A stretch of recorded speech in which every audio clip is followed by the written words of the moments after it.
ভাগবত পাঠ হয় কি চমৎকার হয় একটু শুনে নিন। যে বাড়িতে ভাগবত কথামৃত পাঠ করানো হয় সেই বাড়িতে সমস্ত দেবদেবীর বাস হয়। যে বাড়িতে ভাগবত কথার আয়োজন করানো হয় সেই বাড়িতে গঙ্গা যমুনা আদি সমস্ত তীর্থের বাস হয়। যে বাড়িতে ভাগবত কথার আয়োজন হয় সেই বাড়িতে যত অশুভ শক্তি আছে সব দূরীভূত হয়ে যায়।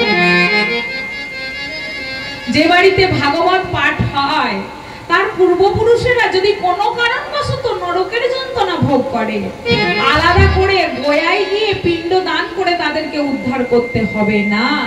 এই ভাগবত কথা শ্রবণ করেই পূর্বপুরুষেরা অতি সহজেই উদ্ধার হয়ে যেতে পারে। কারণ এই ভাগবত কথা হচ্ছে পরম মঙ্গলময়, শুনলেই মঙ্গল হবে। শ্রবণ মঙ্গলম শ্রীমদা ততং ভুবি গৃণন্তিতে ভূরিদা জনা। শ্রবণ মঙ্গলম, শুনলেই মঙ্গল হবে ভগবানের এই কথা।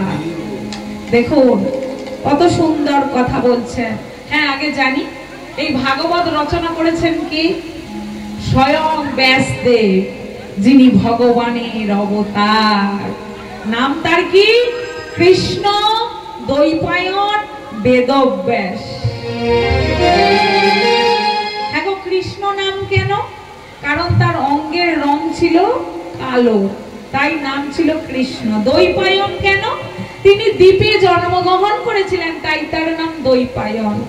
বেদব্যাস কেন? কারণ তিনি বেদকে বিভাজন করেছিলেন। আমরা যারা পড়াশোনা শিখেছি তারা আগে পড়েছি, ইতিহাসে পড়েছি, আগে বেদ একটাই ছিল। সেই বেদকে 4 ভাগে বিভক্ত করলেন, ঋগ, সাম, যজু, অথর্ব। এই বেদব্যাস।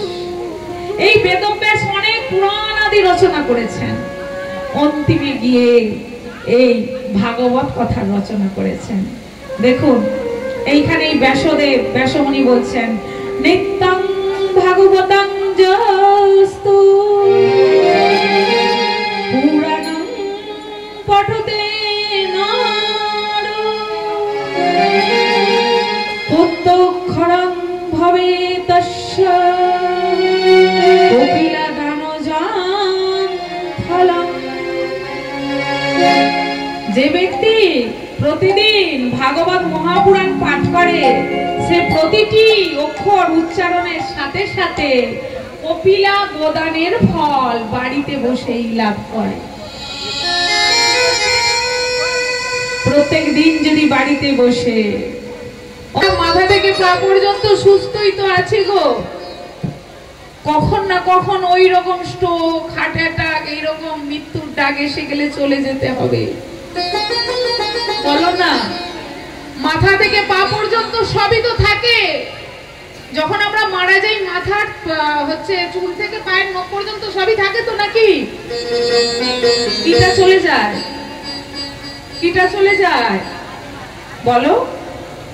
এই যে হৃদয়ের ধুকপুকানিটা বন্ধ হয়ে যায়, নাড়িটা বন্ধ হয়ে যায়, তাহলে বলুন তো সবই তো আছে।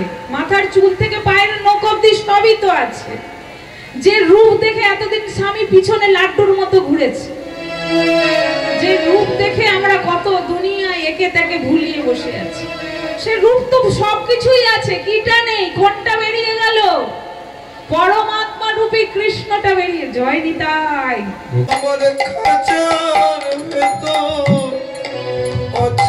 পাখির কেমনে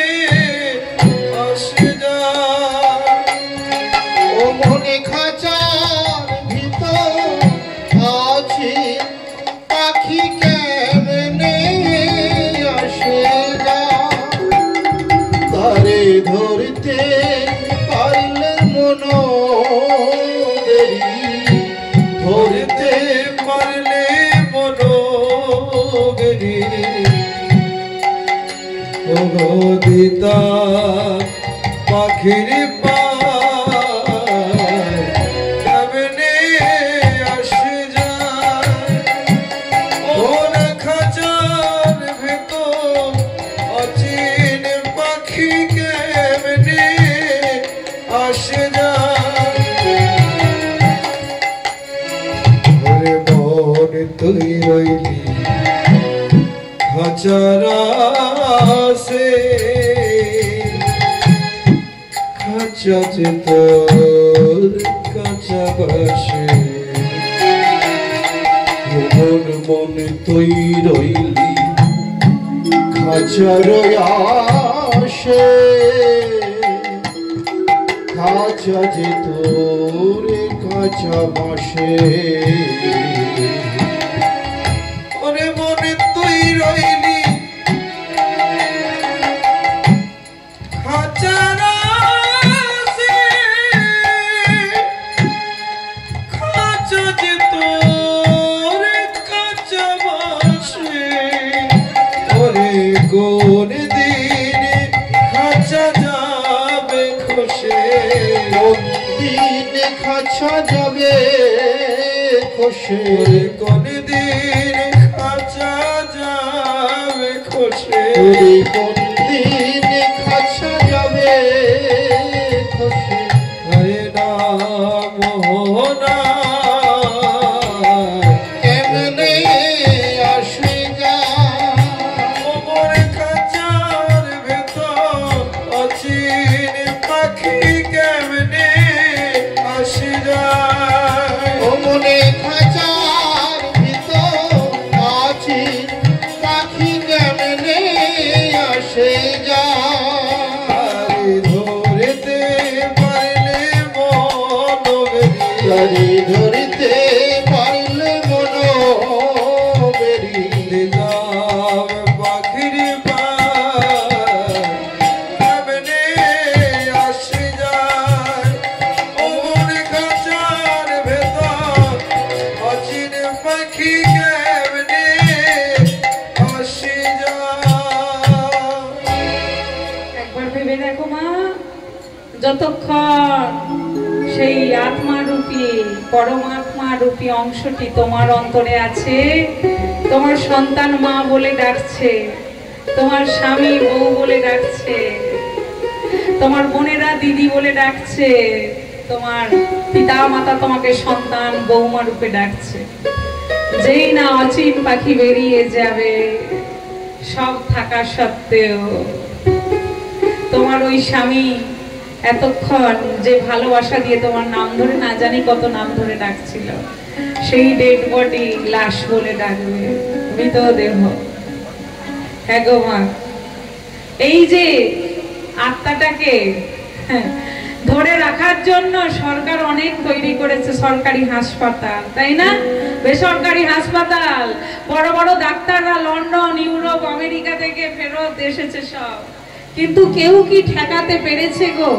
যখন ডাক এসেছে চলে যেতে এত কিছু করেও ওই মৃত্যুরূপী স্টেশনটাকে আটকানো যায় না।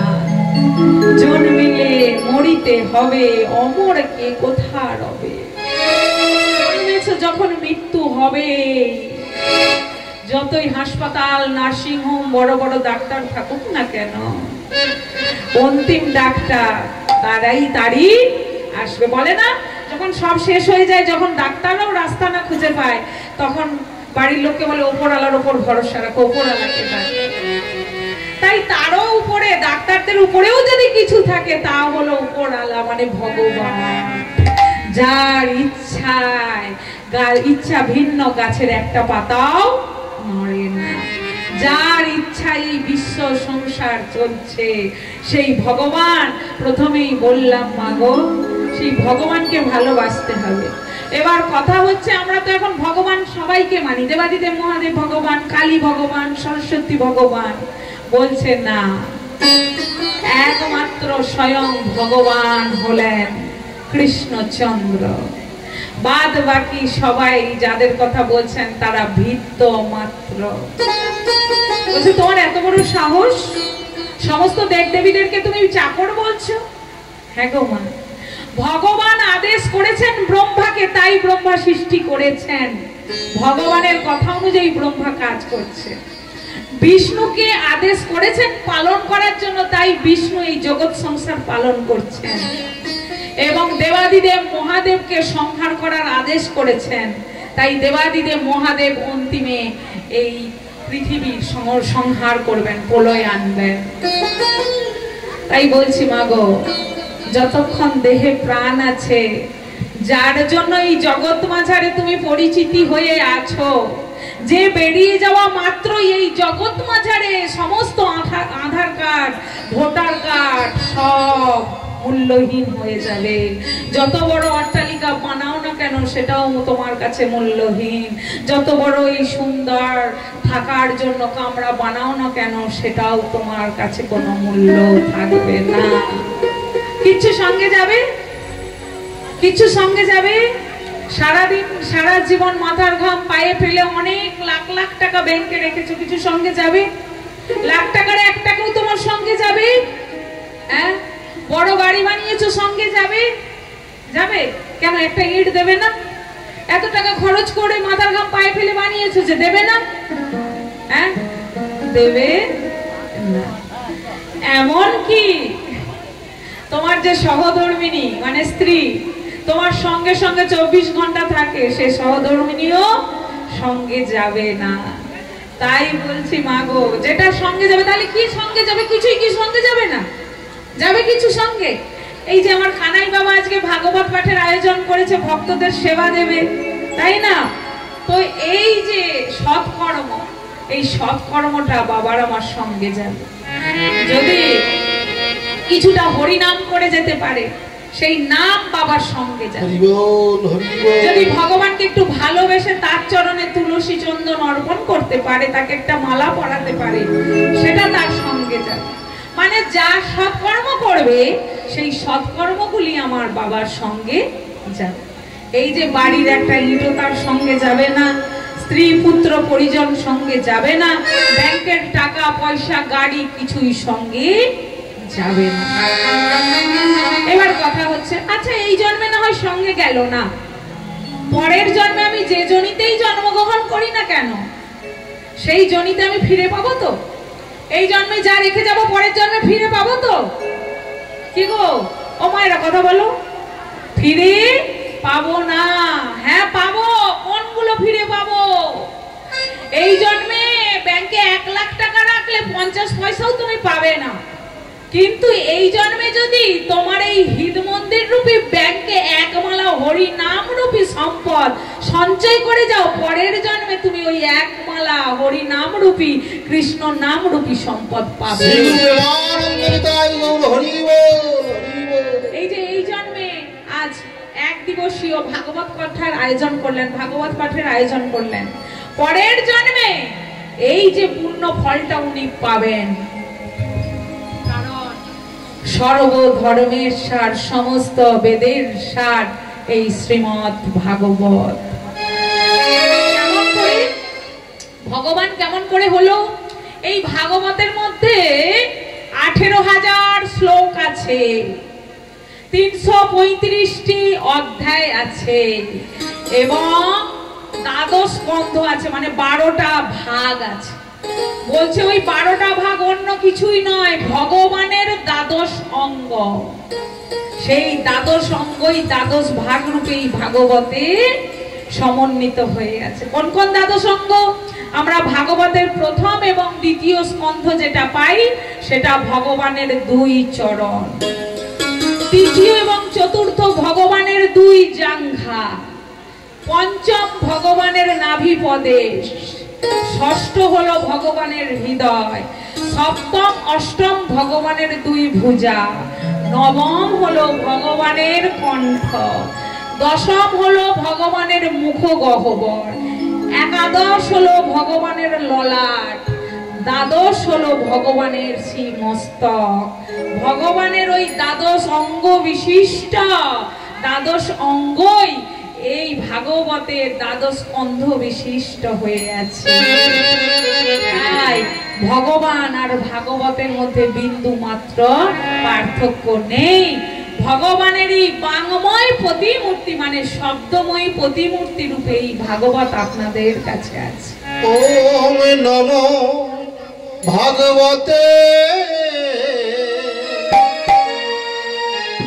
বাসুদেব।